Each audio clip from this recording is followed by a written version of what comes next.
Headline: Militant group invades ship in Boston Harbor and destroys the cargo. The date, 1773. The incident, the Boston Tea Party. That was the opening line of my speech to my high school graduation class 45 years ago. I'll do the math for you. It was the spring of 1970, the end of the school year 1969-1970. In my speech that evening, I tried to draw parallels between the patriots who started the American Revolution and founded our country, and the civil unrest that had been roiling the country over the years of my high school, years that I was in high school. Basically tried to compare guys who were growing their hair long, guys who wanted to like me but whose father would not let them, and folks who were going to Woodstock and on campus protesting the Vietnam War, to the patriots. Now, I grew up in Eastport, Maine, which is in Washington County, and it's not a hotbed of liberalism.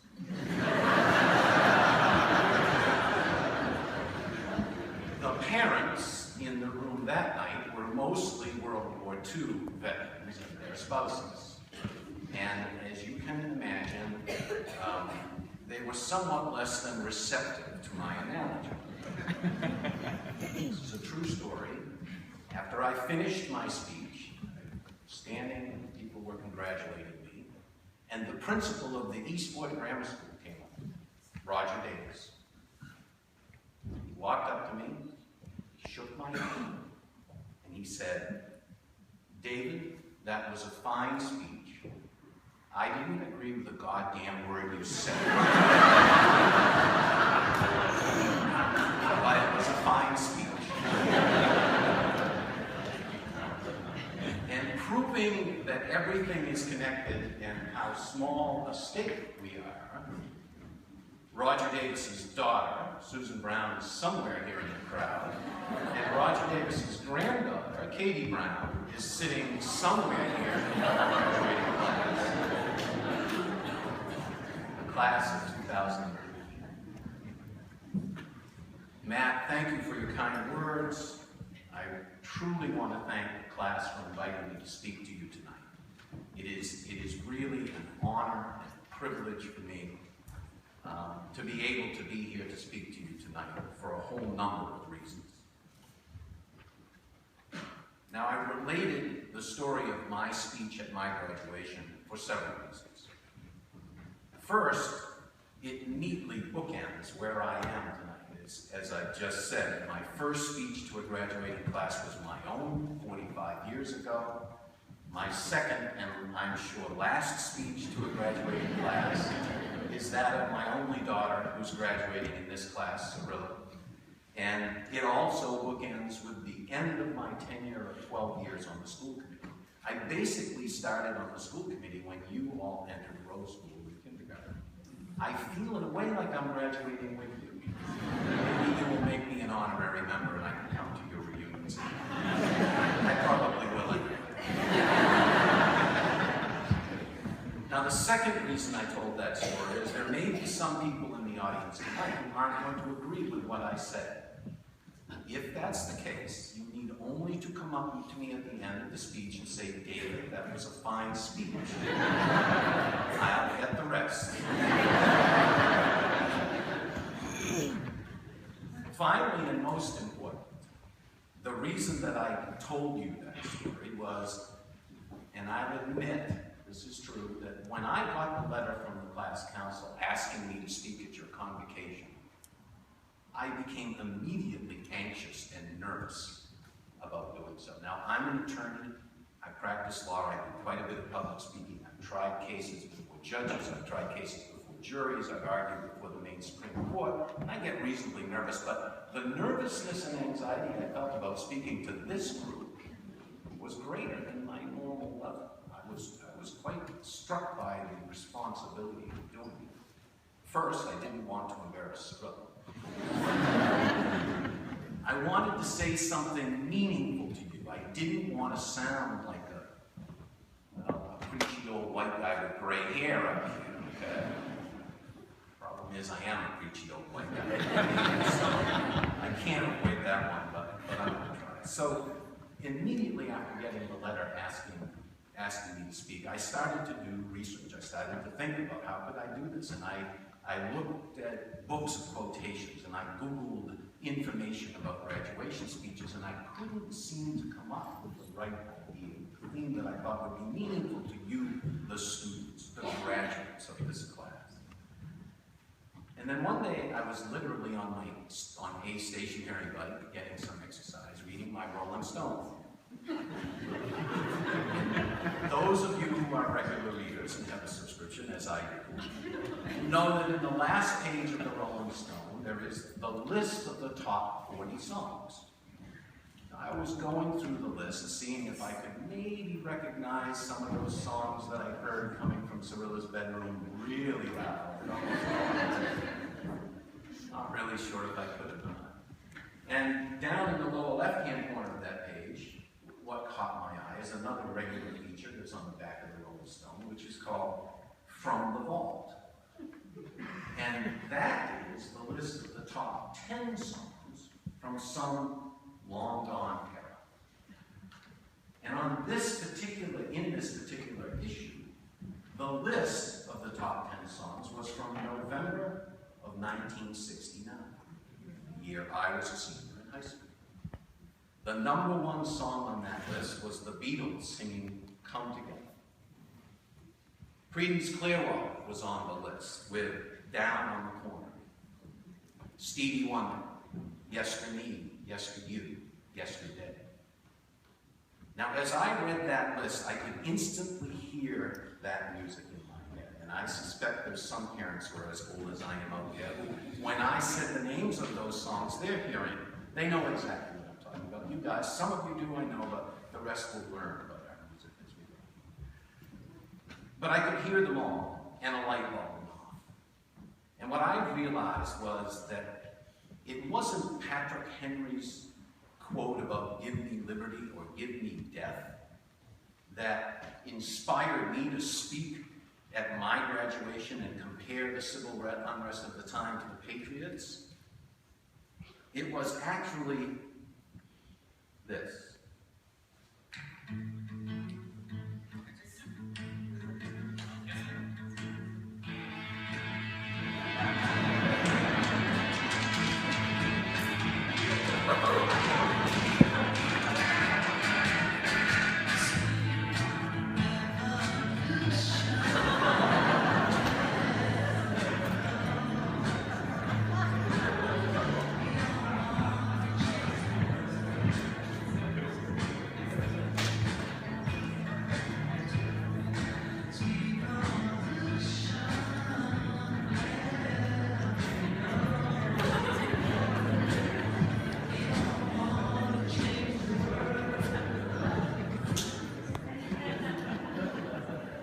So it was the Beatles, and it was Bob Dylan, it was Jimi Hendrix, it was Janis Joplin.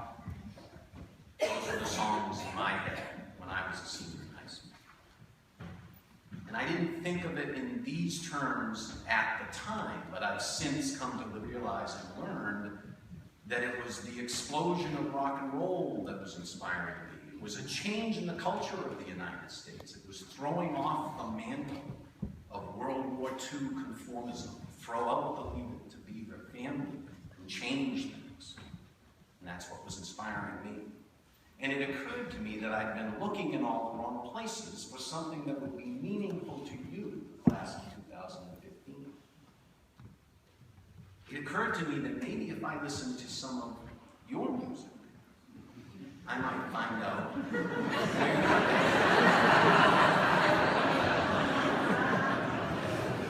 So I took this idea to Cyrilla because I didn't want to embarrass her. I told her.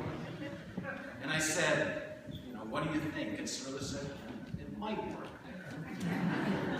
And I said, well, would you sit down with me and go through some of your music and maybe help me figure out what songs I can talk about? And I want to tell you, she has been well trained by the Yarmouth teachers, because she immediately turned to me and said, Dad, I think that's your work. I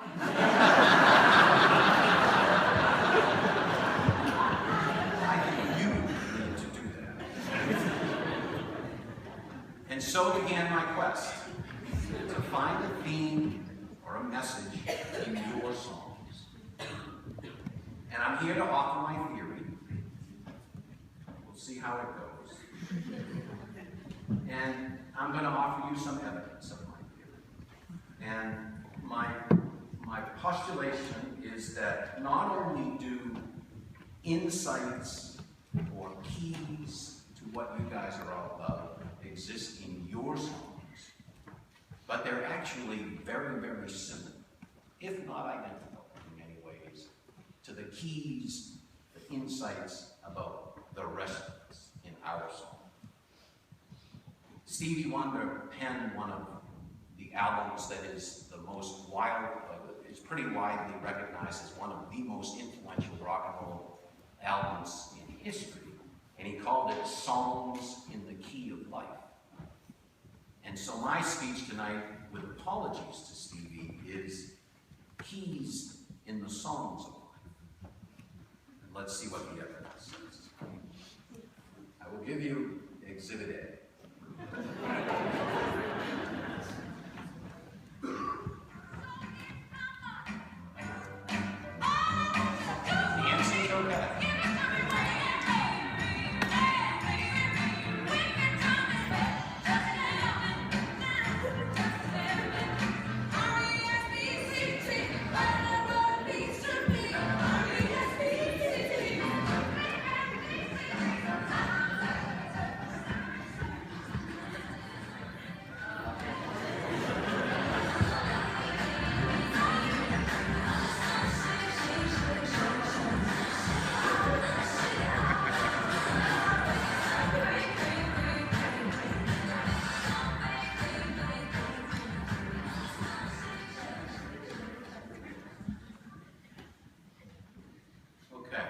So, the first song was Aretha Franklin.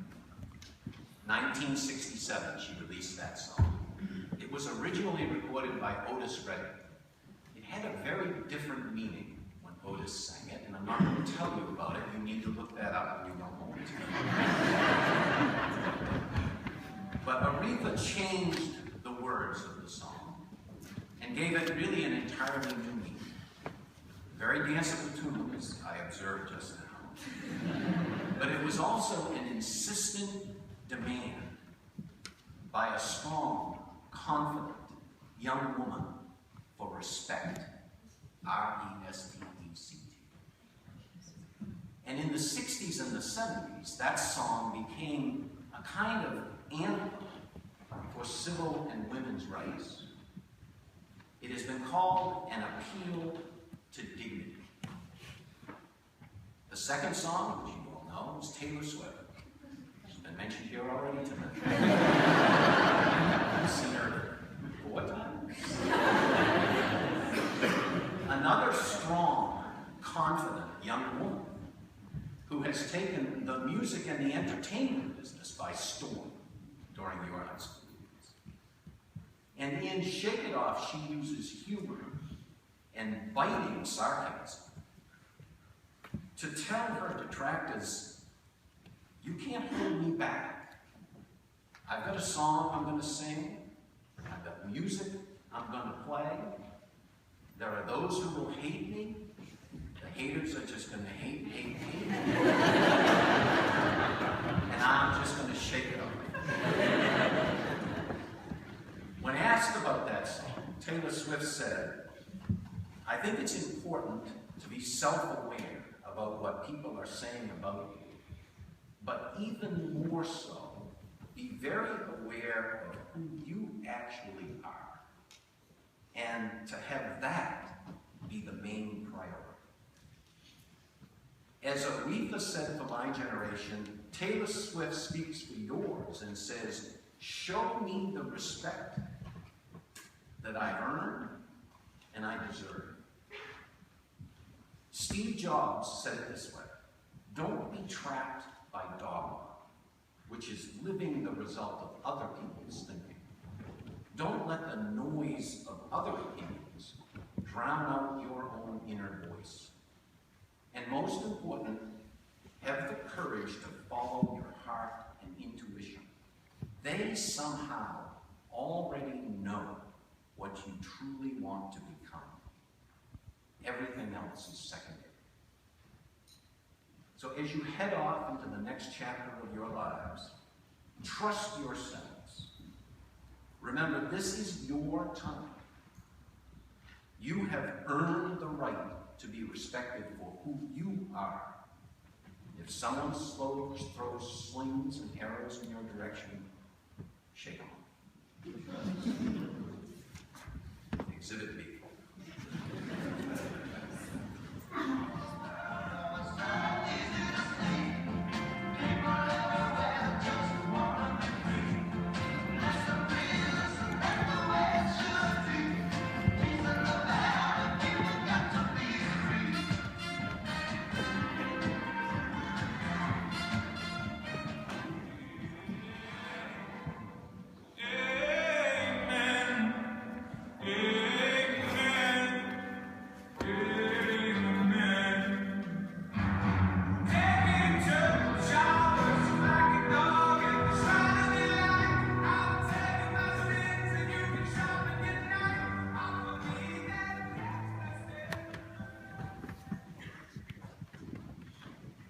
So the first song is Felix Cavallari and the Rascals, a Canadian band.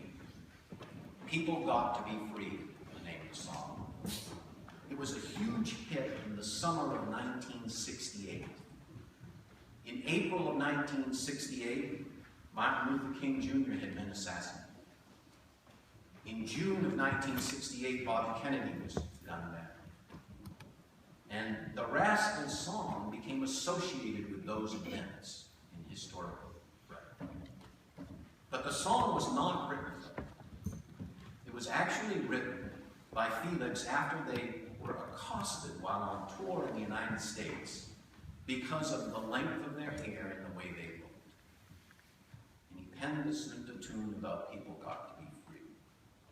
It was a very clear message that resonated beyond what he was saying, and it challenged my generation at a time when there was still a lot of blatant segregation and institutional racism in our country. It challenged us to think about tolerance and freedom. In fact, after the song was released, the Rascals refused to appear on stage at a show unless there was an African-American band also in the building. And you have Hosier, an Irish artist, would take me to the church. Hosier said about his song that it is, at its core, a song about humanity. That it is not an anti-faith song. It is an anti-hypocrisy song. Hosier challenges you to question current prevailing attitudes and beliefs, to challenge existing convention. The Rascals and Hosier say, just because things have been done a certain way does not mean it is the right, or the moral way, or the only way. Pete Seeger once said, songs are funny things. They can slip across borders. They can penetrate hard shells. I always believed that the right song at the right moment could change history. Take those messages to heart wherever your next adventure or your next part of your journey takes you. Question everything. Search for authenticity. Look for the truth. And if you don't find the truth,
So the first song in that duo was Eric Burden and the Animals, "We Gotta Get Out of This Place." That song was released in 1965 at the height of the Vietnam War. It became an anthem for our armed service personnel who were serving in Vietnam for an obvious reason. They needed to get out of that place. It's also very popular at high school senior proms and graduation parties. The song was not written by Eric Burden, but as Aretha did with R-E-S-P-E-C-T, he changed the lyrics a little bit to fit his personal situation. He and the other band members in the Animals came from a hardscrabble town in England, and the lyrics tell a story of someone who's taking a hard look at where they are and in their life and trying to figure out a new situation. Eric Burden said about the song, "Everybody at some time wants to get out of the situation they're in." Kendrick Lamar in I, a very similar idea. He wrote that song, he said, for his homies in prison and to help his fans who are struggling with emotional issues. He said he wanted it to be a positive and an inspirational message. And in the song he says, "Sky could fall down, wind could cry now. Look at me, I smile, I love myself." So the message I take from those two songs is, "We gotta get out of this place," and "I" is kind of the flip side of what Aretha Franklin and Taylor Swift were saying. While they were talking about not letting others hold you back, Eric Burden and Kendrick Lamar are talking about not letting yourself hold you back. As you move ahead with your lives, you will find yourself at some point, in all likelihood, in a place where you don't want to be. Do not ever underestimate your ability to change your situation, to change the direction of the path that you are on, and create a different outcome. It's easy to be pigeonholed, and it's sometimes hard to get out of those pigeonholes. You may be very comfortable with where you are, and you may be very comfortable with where you're going. I'm sure there are many of you that are. But you may also find a year from now, 2 years from now, 5 years from now, 10 years from now, don't wait too long, but you may find you in a place that you don't want to be. When you may see a different you, go for it. Grab it. Go for the brass ring.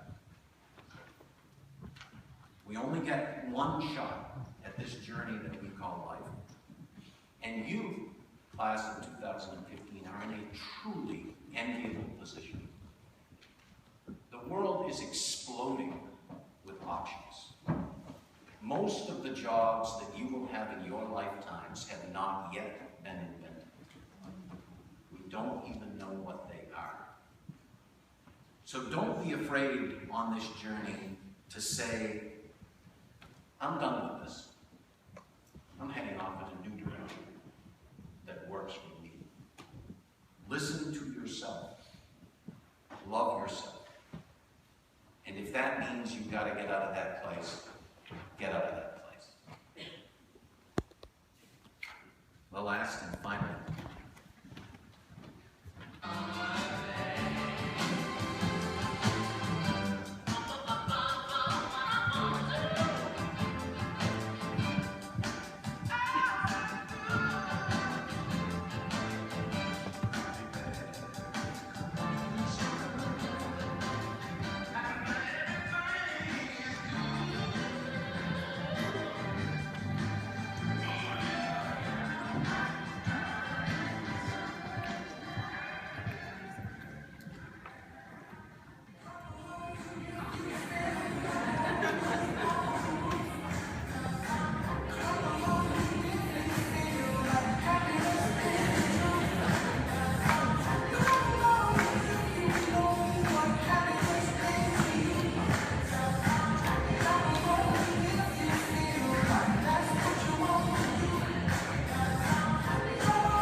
Williams reminds us that nothing is more important in life than finding happiness. He recently said, happiness can be something as detailed as a long-term goal or as simple as the way I feel when my son smiles. Whatever it is that makes you feel like dancing, like there's no tomorrow, throwing caution to the wind, just letting go, find it, grab it, and hold on to it. Don't let it go. Sly and the Family Stone, the first song you heard from my generation, really needs not a lot of explanation. It's a funky tune that says, hot fun in the summertime. It's time to have some fun, class of 2015. You've worked very hard. You've reached a milestone in your education and in your life. And as Sly sings in the song, out of school, yeah, and everything is cool. So there you have it, my 4 exhibits supporting my theory. You can weigh them for yourselves. And perhaps my theory holds together, or perhaps it was just a convenient construct so that we could listen to some music together. Either way, I want to thank you, the class of 2015, again, for giving me the privilege of addressing you tonight. It really means something truly to me, because my daughter is in this class. I know this graduation celebration kind of is like a snowball rolling down the hill here in Yarmouth, and it's been going a little bit, but tonight it feels like the snowball's really getting big, and I really, truly appreciate being part of it. I'm going to leave you with a verse from a poem that was written by an Irish poet, John O'Donoghue. The poem is called A Morning Offering. It carries a message that I hope you will bring to each day as you go ahead in your lives, whatever those chapters are going to be. He wrote,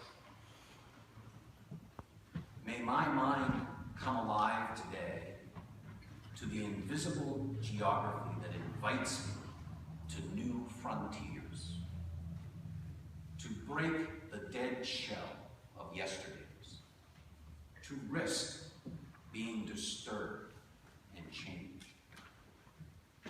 May I have the courage today to live the life that I will love, to postpone my dream no longer, but do at last what I came here for, and waste my heart on fear no more." Congratulations, class of 2015.